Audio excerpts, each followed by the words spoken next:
राम वरिष्ठ हनुमान की जय, सीताराम भगवान की जय, अपने अपने माता पिता गुरुजनों की जय। आज एक महत्वपूर्ण कहानी आपके लिए, और ये कहानी शायद आपने सुनी होगी लेकिन शायद भूल गए होंगे। याद दिलाने की कोशिश वापस करूं। लेकिन ये कहानी सुनने से पहले आपको एक बात ध्यान में रखनी है कि कहानी सुन के इसको छोड़ना नहीं, इसको अपने जीवन में उतारने की कोशिश करना। तो शुरू होती है ये कहानी ऐसे कि एक संत भगवान एक पेड़ के नीचे बैठ गए और उस पेड़ पे पहले से ही एक कौवा बैठा था और कौवे के आश्रू आ रहे थे और एक आश्रू उसमें से संत भगवान के ऊपर गिर गया। तो संत भगवान की तपस्या भंग हो गई। संत भगवान ने ऊपर देखा तो कौवा था। संत ने पूछा कि क्या हुआ, तुम रो क्यों रहे हो? कौवे ने उत्तर दिया कि संत भगवान, मैं अपने जीवन से बहुत परेशान हूँ। मेरा यह काला रंग मुझे परेशान करता है। लोग हमें बहुत घृणा की नज़र से देखते हैं, लोग हमें पास नहीं करते, हमें दूर भगाते हैं, हमसे द्वेष करते हैं। हमारा यह काला रंग हमें अच्छा नहीं लगता।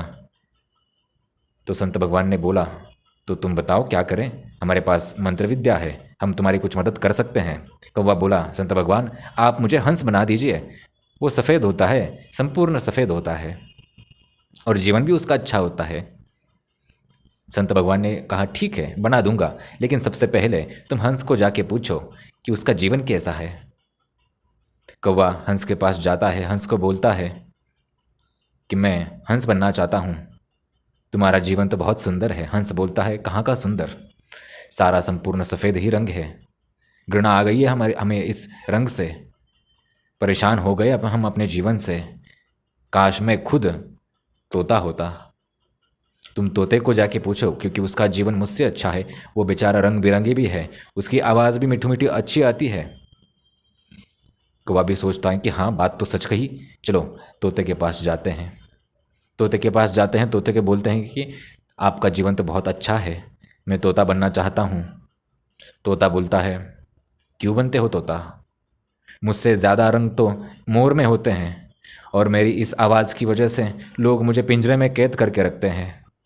मत बनो तोता, जीवन भर कैद रहोगे, जीवन भर लोगों के मनोरंजन का साधन बनोगे। मोर के पास मुझसे ज़्यादा रंग है, तुम मोर बनो।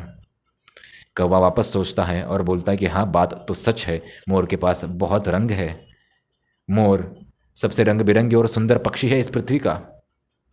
मैं मोर के पास जाता हूँ, उसका जीवन बहुत सुंदर होगा। कौवा जाता है मोर के पास, मोर को बोलता है कि मैं मोर बनना चाहता हूँ। मोर बोलता है, क्यों बनना चाहते हो मोर, बहुत कठिन जीवन है हमारा, लोग हमारी शिकार करते हैं, हमारे पंख नोच लेते हैं और हमारे पंखों से विविध वस्तुएं बनाते हैं, बहुत तकलीफ होती है हमें, मत बनो मोर, जीवन बहुत दुखदाई है मोर का। ये सब देखने के बाद अब कोई आगे बचता ही नहीं। कौवा सोचता है कि अब तो कोई बचा ही नहीं, अब मैं क्या बनूं। मोर खुद बोलता है कि अगर मुझे कुछ बनना है तो मैं कौवा बनना चाहूँगा। कौवा पूछता है कि क्यों? मोर बोलता है, तुम कौवा हो, कोई तुम्हें तकलीफ भी नहीं देगा, ना ही तुम्हें कोई पिंजरे में कैद करके रखेगा, ना ही तुम किसी के मनोरंजन के साधन बनोगे। आप खुले आसमान में कभी भी उड़ सकते हैं, कभी भी कुछ भी कर सकते हैं, आप स्वतंत्र हैं, हमारे जैसे भागना नहीं पड़ता इंसान को देख के। मैं कौवा बनना चाहूँगा। बस कौवा ये सुन के संत भगवान के पास वापस आता है, प्रणाम करता है और बोलता है कि संत भगवान आपने मेरी आंखें खोल दी, आपने ये मुझे बता दिया है कि तुलना करना उचित नहीं है। हर एक व्यक्ति, हर एक जीव अपने अपने स्तर पे अपनी अपनी जीवन में विविध समस्याओं का सामना करता है। हर एक का जीवन भले गरीब हो अमीर हो, किसी का ज़्यादा किसी का कम, लेकिन संघर्ष सबके जीवन में है, तकलीफ सबके जीवन में है। इसलिए कभी तुलना ना करें कि इसके पास ये है, मेरे पास होता तो मैं खुश हो रहता।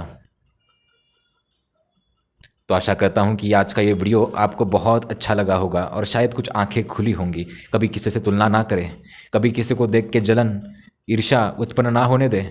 हर एक का अपना अपना प्रारब्ध, अपने अपने कर्म, अपना अपना जीवन है। आपका भी अपना अपना प्रारब्ध, अपना अपना कर्म, अपना अपना जीवन है। तुलना करना उचित नहीं है। तुलना करते तो शायद महाभारत में सब समान होते, तुलना करते तो शायद रामायण में सब समान होते, तुलना करते तो आज भी सब समान होते। नहीं हो सकते। हाथ की पांचों उंगलियां समांतर कभी नहीं हो सकती। हर एक नदी कभी समांतर नहीं हो सकती, हर एक कुआं भी समांतर नहीं हो सकता। विविधता ही इस पृथ्वी को, विविधता ही इस ब्रह्मांड को बांधे रखती है।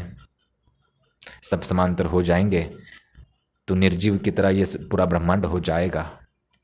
कहीं जीवन, कहीं मृत्यु आवश्यक है, कहीं ज्ञान कहीं अज्ञान आवश्यक है, कहीं भूख कहीं प्यास आवश्यक है, कहीं अंधेरा तो कहीं उजाला बहुत आवश्यक है। तभी हमें महत्व समझ में आएगा। और प्रकाश का महत्व, रोशनी का महत्व तभी समझ में आता है जब अंधेरा हो। अगर जीवन में अंधेरा ही ना हो, तुमने कभी अंधेरा देखा ही ना हो, तुम्हें क्या महत्व समझेगा प्रकाश का? कुछ भी नहीं। जैसे मिठाई की दुकान में बैठे हुए दुकानदार को किसी भी मिठाई से कोई लगाव नहीं रहता, उसको कोई भी मिठाई अच्छी नहीं लगती, लेकिन कोई ग्राहक आए तो उसको सारी मिठाइयाँ अच्छी लगती है। वो सोचता है कि काश मैं इस दुकान में होता तो सारी मिठाई खा के देखता, लेकिन वो दुकानदार वहाँ पे बैठे बैठे उसको खाने की इच्छा नहीं होती। क्यों? क्योंकि उसके पास सब कुछ है। जब हो तो कीमत नहीं होती, और जब ना हो तो कीमत शायद ज़्यादा होती है। आशा करता हूँ यह संवाद अच्छा रहा होगा। जिनको भी वरिष्ठ सम्मान आना है, यहाँ पे दैहिक, दैविक, भौतिक सभी तरह के समस्याओं का निवारण निःशुल्क किया जाता है। किसी भी तरह के कोई चार्जेस नहीं होते। हर रविवार ये दरबार सुबह 12 बजे लगता है। वापस सुने, सुबह 12 बजे हर रविवार 12 बजे से पहले आपको यहाँ पे आना है। जिनको भी आना है, नीचे व्हाट्सअप नंबर है, उस पर आप मैसेज करेंगे तो पूरा पता, पूरा एड्रेस आपको वहाँ पे सेंड किया जाएगा, बता दिया जाएगा। ध्यान रखें, व्हाट्सअप पे हम नहीं रहते, इसलिए वहाँ पे रिप्लाई हम नहीं देते, जो हमारे साथ लोग रहते हैं वो देते हैं।